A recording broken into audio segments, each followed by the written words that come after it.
In this video, we're going to be going back and looking at our formal development of unified geometry. And let's remember in our previous tab here, we have postulates, definitions, and propositions for unified geometry from the beginning. And these are the, there's a little intro here that you can read.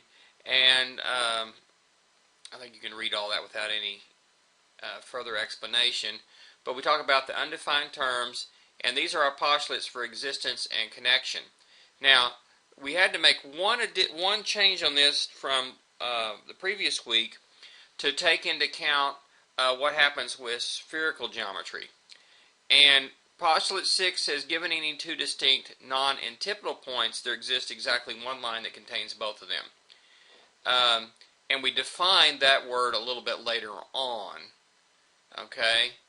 And so the two non-antipodal points determine a line if and only if this postulate is true.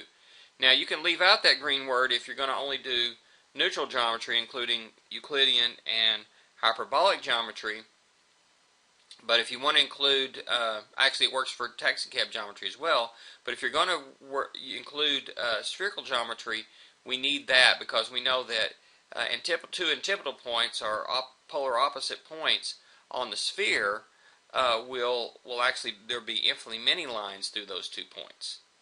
So we have to be careful about that. And because of that, there's some things that we have to worry about a little bit. So I've added a couple of Euclidean illustrations here that you can look at as well. And then proposition 2, you need to look back at your proof of proposition 2, and if you're careful to say,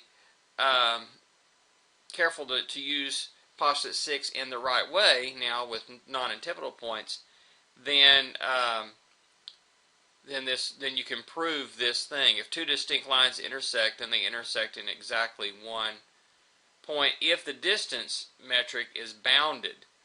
Okay, so the problem is, so we can say if they intersect in more than one point, those points have to be antipodal, and that's exactly what happens in spherical geometry. So that's why we had to add that thing there, because clearly this is not true in spherical geometry. Two distinct lines, well, it is with this, but if the distance metric is unbounded, the distance metric is bounded in spherical geometry, so this is satisfied vacuously. But if we took the green out, it would be false in spherical geometry. If two distinct lines intersect, they intersect in exactly 2 points. And in fact, not if two distinct lines intersect, two distinct lines do intersect in exactly one pair of antipodal points. That always happens in spherical geometry. So that's why we had to modify that proposition. The others are going to be fine, I think, as we go. Now we go to this tab here, and this is mainly this week's work here. So we covered a lot of this stuff in a previous video about what's meant by distance metric. I'll let you go back and read that. I don't think I've changed anything there. I've cleaned up the sketch a bit to make this work a little bit better. Now, we're going to, something I had to clean up for Euclidean geometry, we say point B is between points A and B. Point B is between points A and C. Still stuff to clean up. How about that? If and only if A, B, and C are collinear and the distance from A to B plus the distance from B to C is the same as the distance from A to C. And we denote this as A dash B dash C, and we just read that as B is between A and C. Now, we may also write down the statement A dash B dash C dash D. It implies each of the following: that B is between A and C, B is between A and D, C is between A and D, and C is between B and D. Now, I've seen this done a different way where it only applied maybe a pair of those things, and you could prove the others. But that runs into some problems in spherical geometry. So we're going to take that statement, A dash B dash C dash D, to mean that we've actually put those 4 points in that order on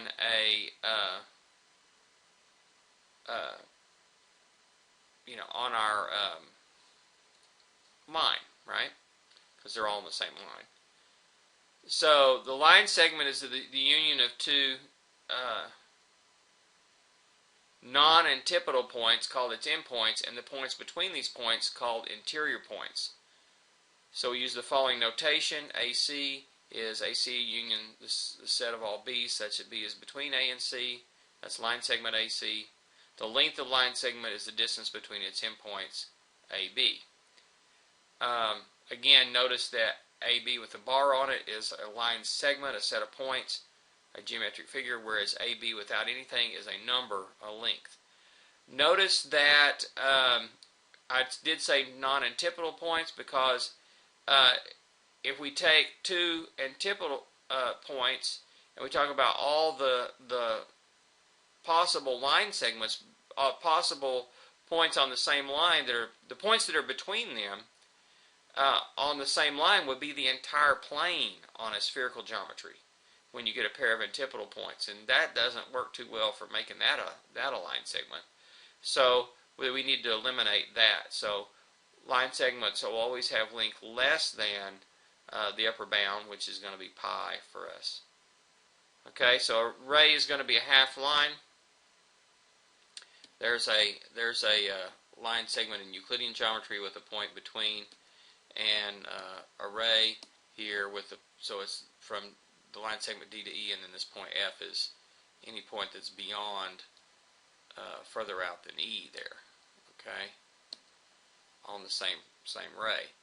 So we define a coordinate system for a ray as a one-to-one correspondence F between the ray AB and a subset of real numbers C, such that a couple things are we say F of A is 0. The coordinate of the endpoint is 0. It's the origin. For any 2 points C and D on the ray, the distance from C to D is F of B minus F of A absolute value. And if the distance metric is unbounded, C is the set from 0 to infinity. Okay, and if the distance metric is bounded with least upper bound U, then C is from 0 to U. U is pi for our spherical geometry treatment. So this tells you what it works. So I cleaned this up a little bit here and made this work a little better, and this is just to make sure we handle spherical geometry correctly. So we define a coordinate system for a ray. Then the ruler postulat says there exists a distance metric for this geometry, and every ray has a coordinate system. So here's a Euclidean ray with a coordinate system somewhere. Where did it go? There it is, way down here.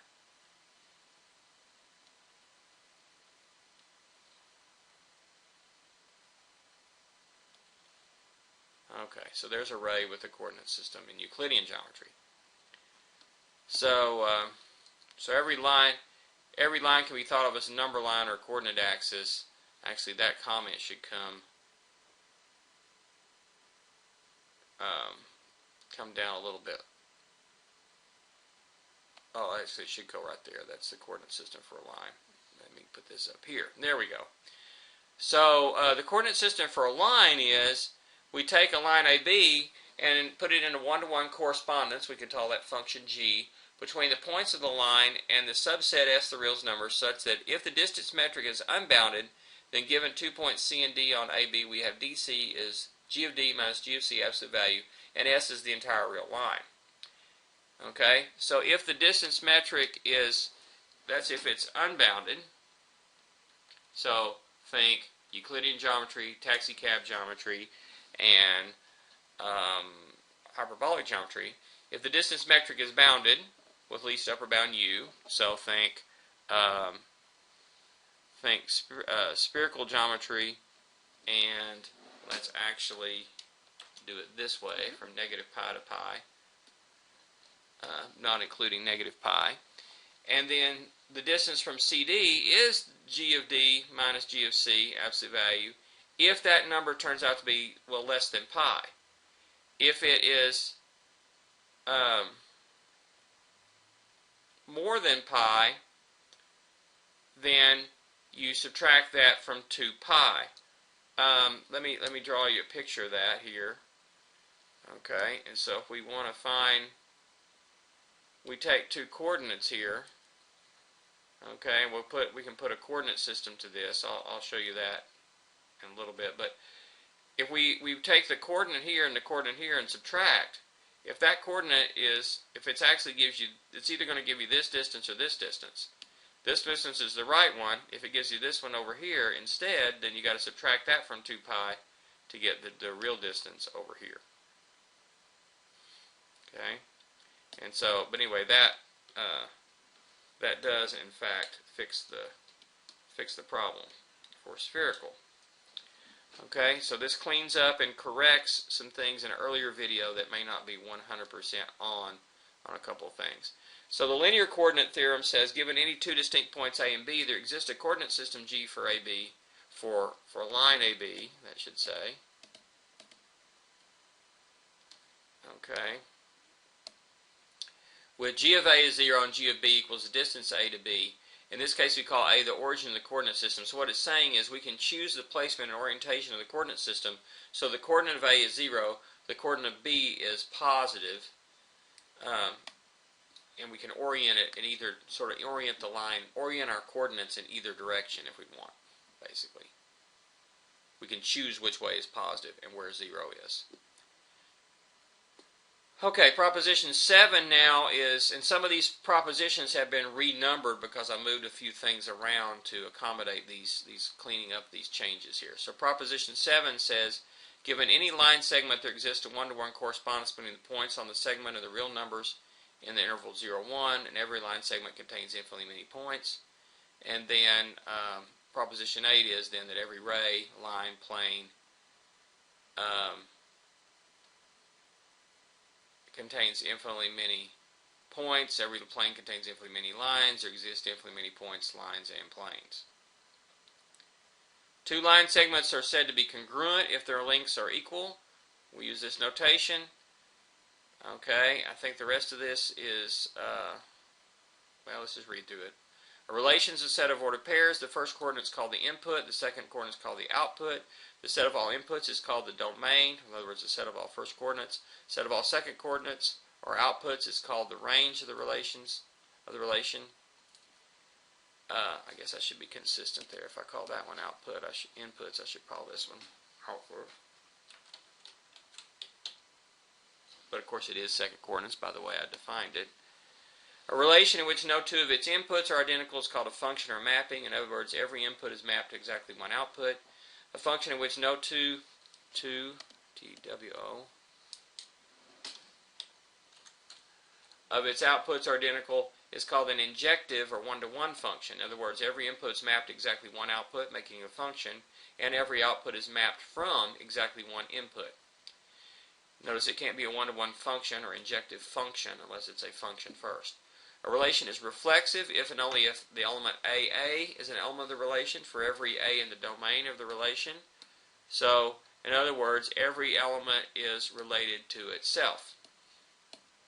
It's symmetric if and only if when AB is an element of the relation, then BA is also an element of the relation. In other words, if A is related to B, then B is related to A. It's transitive if and only if when both A, B, and BC are elements of the relation, then AC is also an element of the relation. In other words, if A is related to B and B is related to C, then A has to be related to C. So, transitive property. A relation is called an equivalence relation if and only if it's reflexive, symmetric, and transitive. So the canonical example of equivalence relation is equal to.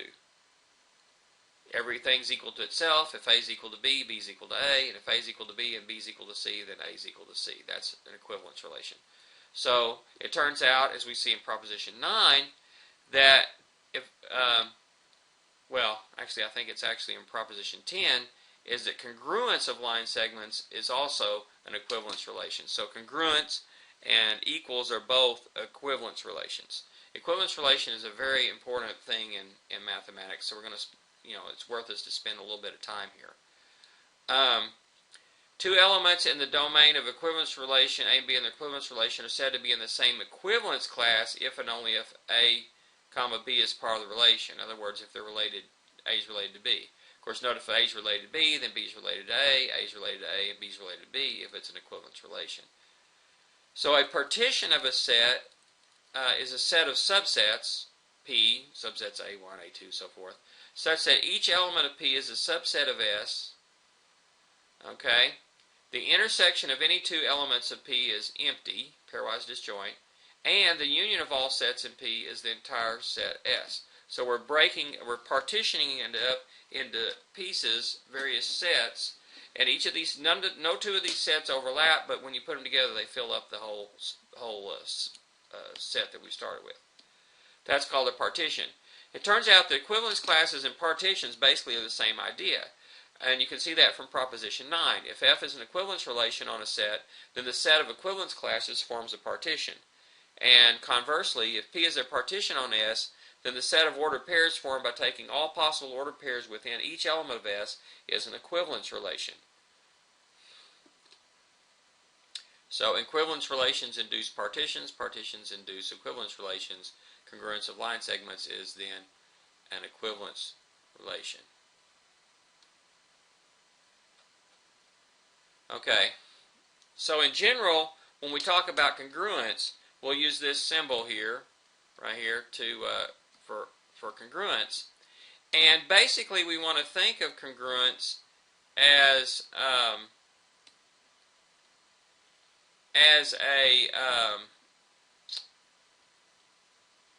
on a second, let me just move this up. It's bugging me.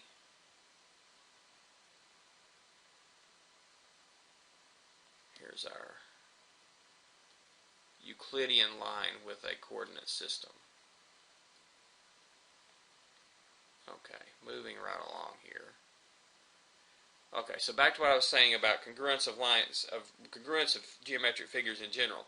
In general, it's going to be an equivalence relation, and in general, basically, we're going to think of it as if we can cut out one, informally, if you can cut out a piece of geometric figure somehow, and somehow move it over and place it right on top of the other one with an exact match, then those are going to be congruent. The way we're doing it here, we've only defined congruence of line segments, and we can do it piecemeal by sort of talking about what congruent line segments mean, what a congruent rate, what do congruent angles mean, what do congruent triangles mean, and so forth.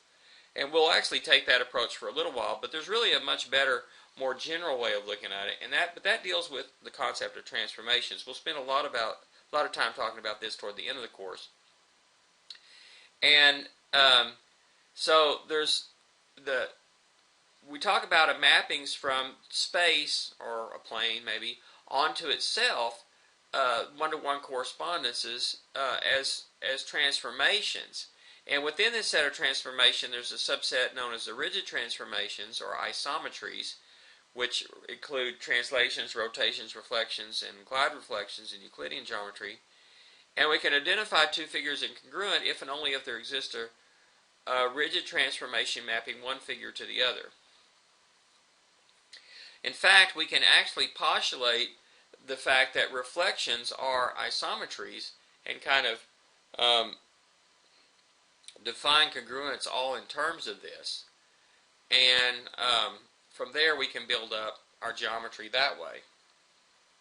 And we'll talk about that approach a bit later in the course. For now, we're going to just keep going with what we're doing right now. Now, we have another postulate that says, given three noncollinear points A, B, and C in a line L, the line L intersects segment AB, then it must intersect AC or BC. Actually, I think that's the postulate of Posh. Actually, hang on a minute. Actually, we don't need that as a postulate. I take it back. We can actually prove that one. So I'm going to take that one out as a postulate, and we're going to use that as a proposition, which I do have below as a proposition. It is one of Hilbert's postulates, though. I think we can get rid of this. Okay. Postulate 11, proposition 11 says, if A, B, and C are 3 points of a line and their coordinates are x, y, and z, the outputs of that coordinate system function, and if x is less than z, then B is between A and C if and only if y is between x and z. Okay? Hilbert's axioms of order we've talked about before, and we're going to actually prove those as theorems. I think that's actually one of your homework tasks. Now, properties of between, here's where I had to do a little cleaning up. Okay? So, let's look at a line here.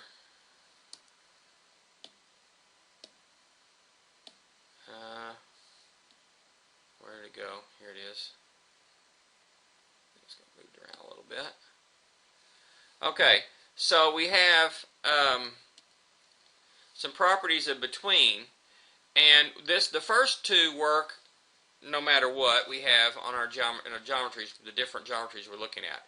That the line segment AB is the same as the line segment BA. And if the line segment AB equals line segment CD, then the set AB equals the set of CD. In other words, we just renamed the endpoints. Now the next set of propositions or parts of this proposition are properties of betweenness, but they really only apply if we have an unbounded metric. So in other words, these next ones don't apply in spherical geometry, and I can kind of show you that as well. Let's see.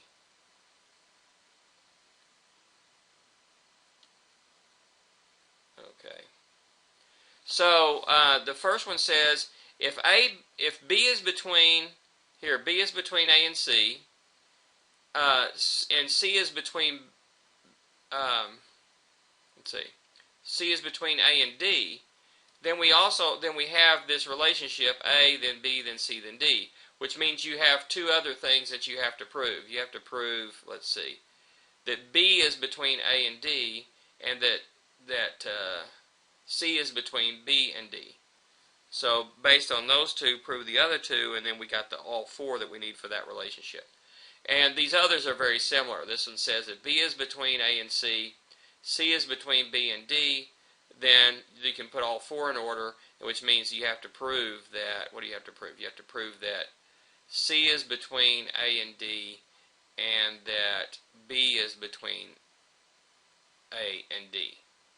So you have to prove those two things given the other two. And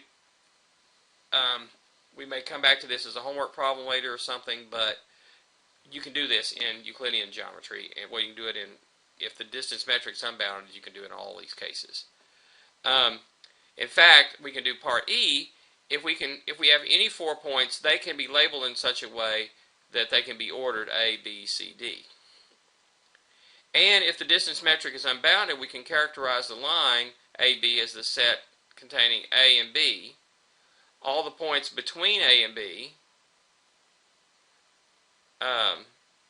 the points X where A is between X and B, the points X where X is between A and B are the points X where B is between A and C. Let me see if I think I have an X out here. Yeah. So where could X be? X could be at A. It could be at B. It could be over here on the left so that A is between X and B. It could be between here so that X is between A and B. Or it could be over here on this side where B is between A and X. And that's all the possibilities we have. So if you put all those together, that's all we have. Now, let's notice that these last bunch, you can't really do this. So, for example, if I have points like this, A, B, C, and D, they cannot be put in any order that makes sense here because, for example, B is between A and C. C, if I'm careful about this, say here, is between B and D, but C is not between A and D. B is not between A and D. We can't put them in an order that's consistent with this A-B-C-D notation. And because of this, things work out that are a problem. Now, if the distance all the way from A to D is less than the bound there, less than pi, then it's still, actually these things still work. These D, E, F, G and D, E, F, G, and H. Well, D, E, F, and G anyway. Work. And I guess if we limited ourselves to a ray, points on a ray, given any 4 points on the same ray, they could always be labeled this way. And that would be true in, we could say that in spherical geometry as well. Okay, but when we get the distance from A, when we get going in this order, when we go around, when we pass over that antipodal point, remember now we're no longer measuring distance from A to D this way, we're measuring it around this way. And that makes problems for us. And so we fixed it by making those statements. Like I said, I might be able to make even stronger statements if I'd say something about this in terms of staying on one ray in spherical geometry. So I think I defined, we defined a ray earlier. So I don't need.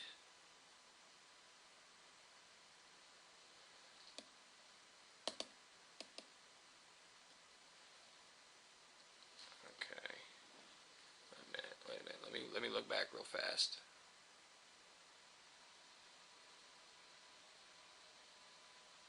Okay, I do want to pull this up here.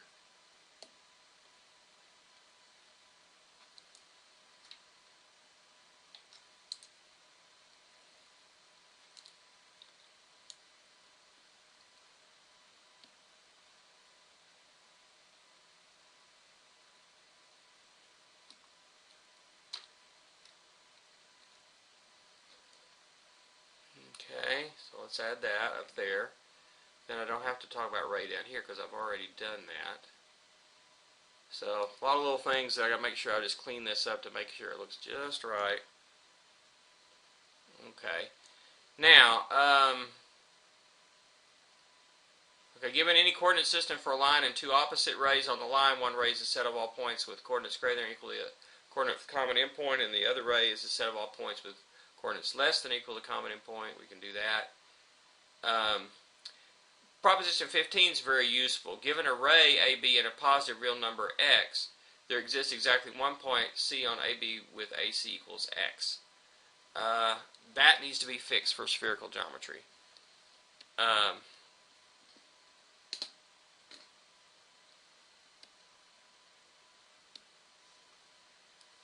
And one way to phrase this is to talk about a number. Well, I'm just going to leave it this way. We're going to do it this way. If the distance is unbounded, let me do an A to B here.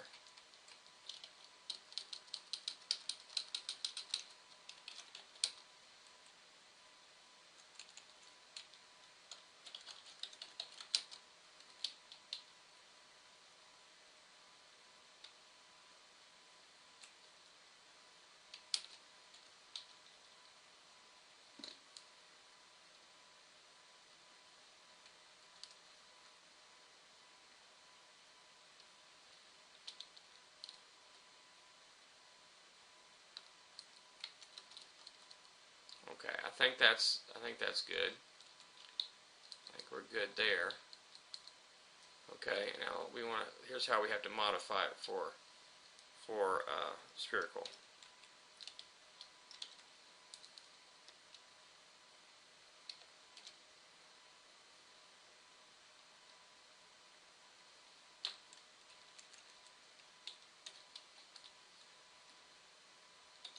So if the distance metric is bounded with least upper bound u, given any ray, any positive real number x less than u, and we could probably even say less than or equal to u there, and it would be okay. There exists exactly one point C on the ray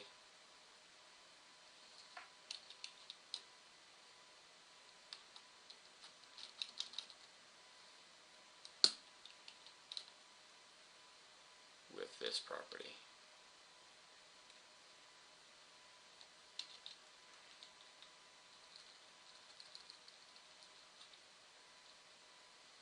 Sorry, you had to watch me do the cleaning up here, but it's not so bad to see how all this works anyway.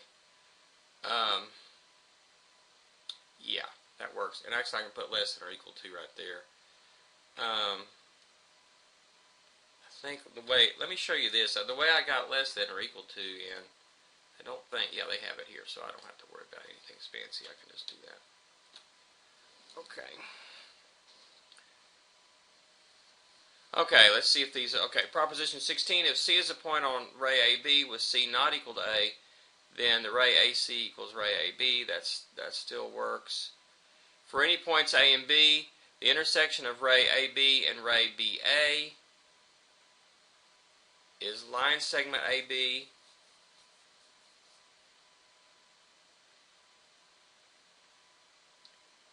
and the union of the two rays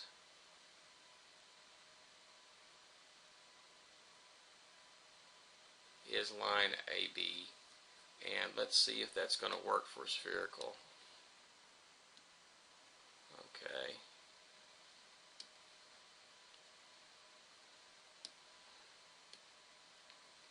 So if we have ray AB is going to go, so if this is A,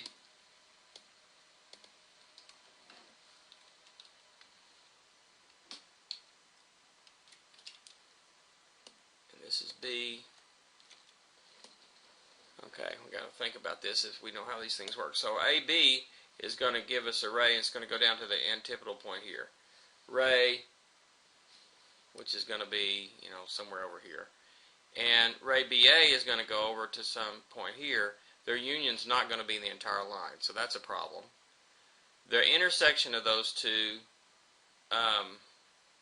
is a full line unless, let's see, if we go here, two antipodal points, the ray is not necessarily defined.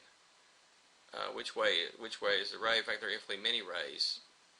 Not only just the two you see here, but others. Okay. So we need to make sure when we talked about a ray,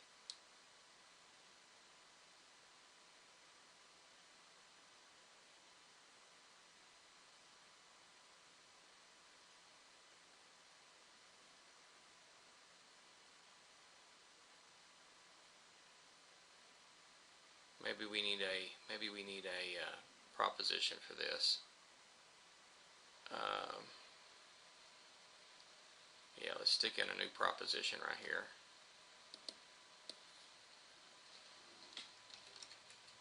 Proposition 6 we're going to put in right here when we start talking about array.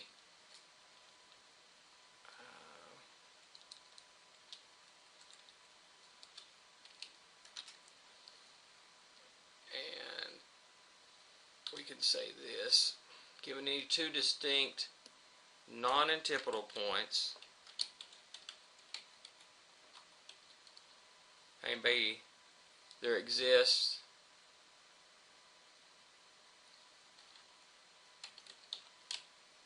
exactly one ray AB.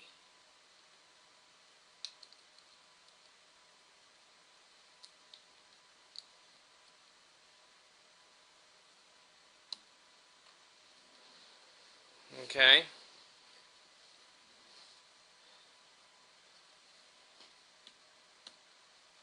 Okay, so that's proposition 6. That's going to make this 7, and so forth. I'll renumber it in a minute so you don't have to watch me do that. Okay. And let's keep going here. So this one really only works in the unbounded metrics. So if the metric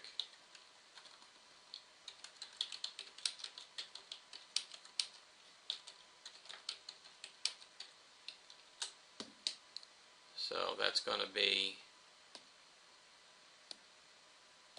we can leave those words out if we know for sure we have an unbounded metric. But we want this to work for spherical. Really, this has got to be satisfied vacuously because this just doesn't work.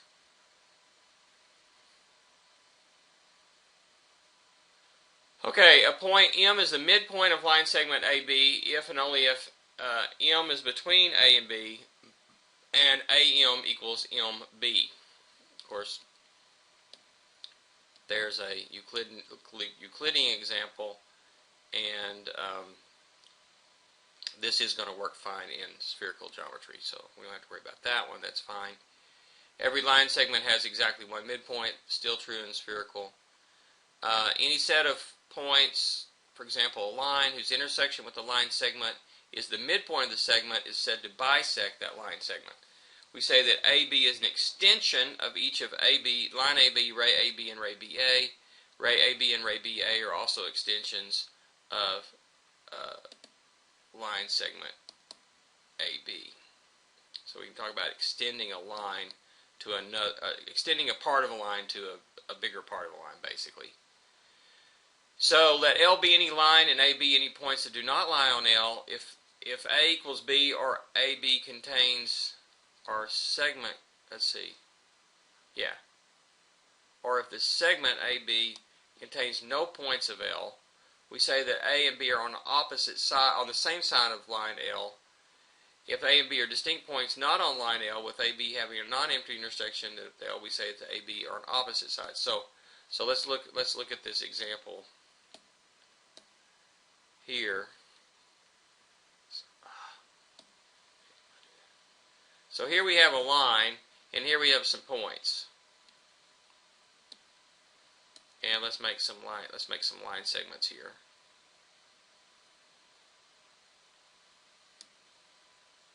Okay, and somewhere there's a D. Where'd D go? I don't know what happened to D.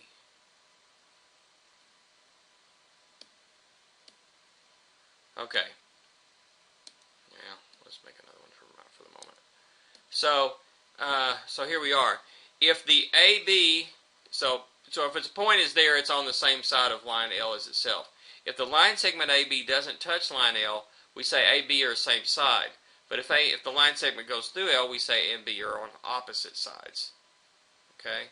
So all the points up here are one side of L, all the points down here are the other side of L, and then there's the line L itself that's not on either side.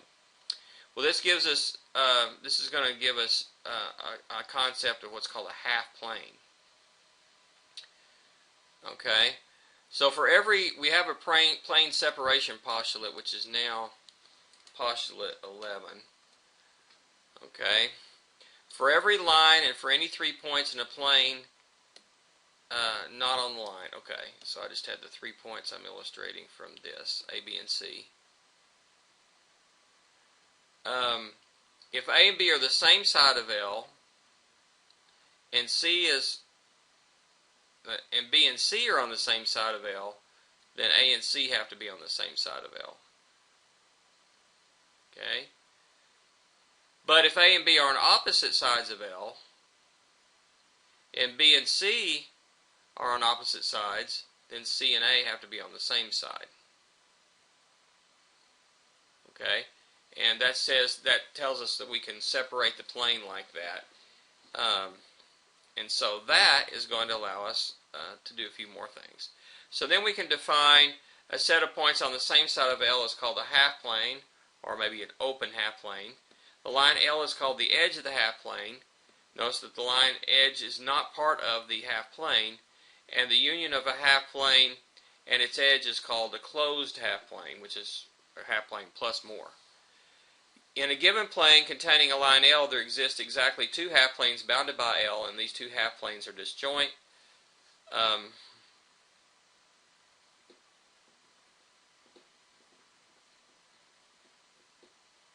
Okay, this is still going to work in spherical, so we're good with that. Line separation property says if A is between C and B and L is line AB, then for every point lying on L, P either lies on AB or the opposite ray, AC. So, you know, you have the points going this way and the points going that way, basically. And Pasch's theorem is one I had up as a postulate above, so sometimes it's called Pasch's postulate, but well, I think we can actually prove it. If A, B, and C are distinct non-collinear points and L is any line intersecting A, B, and a point between A and B, then L also intersects line segment AC or BC. If C does not lie on L, then L does not intersect both AB or AC and BC. So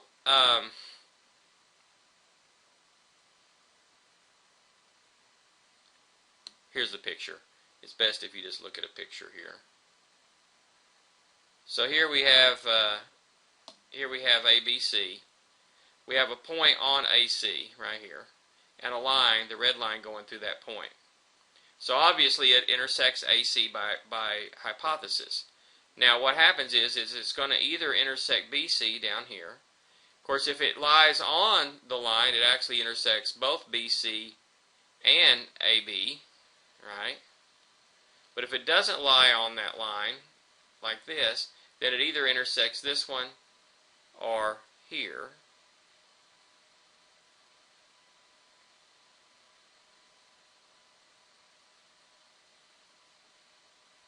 Wait a minute. If C does not lie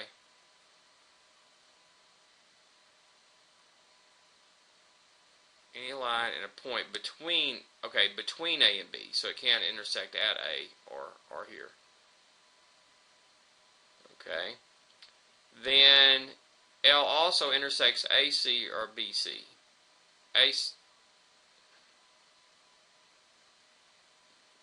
Oh, I've got my points labeled wrong. That's my problem. This is supposed to be B. Something was out of whack here. And this is C. Okay, so it's between A and B, okay, and it's either going to intersect here at BC or it's going to intersect AC, and the only way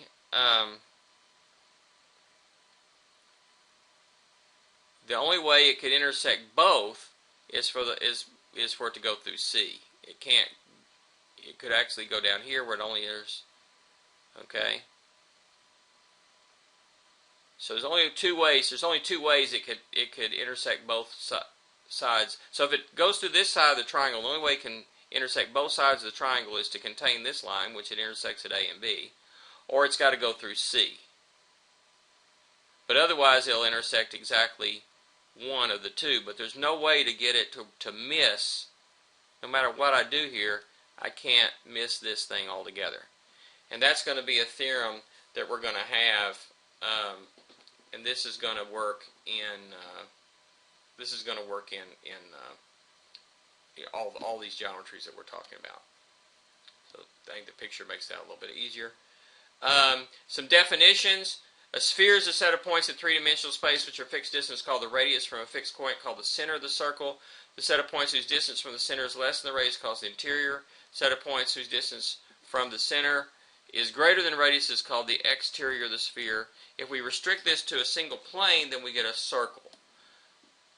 A circle is a set of points in a plane which are a fixed distance called the radius from a fixed point called the center of the circle. The set of points in the plane whose distance from the center is less than the radius is called the interior of the circle. The set of points in the plane whose distance from the center is greater than the radius is called the exterior of the circle. A line segment with one endpoint on a circle and the other at the center of the circle is called a radial segment. A line segment with both the endpoints on a circle is called a chord. Notice the difference between a radius and a radial segment. Some people use the word radius where we mean radial segment. A chord of a circle containing the center of the circle is called a diametric chord. The distance, which is twice the radius of a circle, is called the diameter. So we're going to call the line segment radial segment and diametric chord. We're going to call the distances radius and diameter. A line intersecting a circle in 2 points is called the secant line to the circle. A line intersecting a circle in exactly 1 point is called the tangent line to the circle. And we say that the line and circle are tangent to each other. Two or more coplanar circles are said to be concentric if and only if they have the same center. And similarly with two spheres are concentric if and only if they have the same center. And you're supposed to do illustrations of basically all this for one of your tasks. The intersection of a plane containing the center of a sphere is a circle with the same center and the same radius as the sphere. Okay. I'm sure that works in Euclidean. I have to think about what this even means in spherical geometry. Mostly in spherical geometry, we're going to restrict ourselves to a single plane anyway. Okay, I think we got to the bottom of my list. Sorry about a couple of things there where I had to clean up along the way, and I've cleaned up from our earlier videos, but I think I've got it in pretty good shape now. I'll repost this, and we'll have a completed version that we will work with from here on.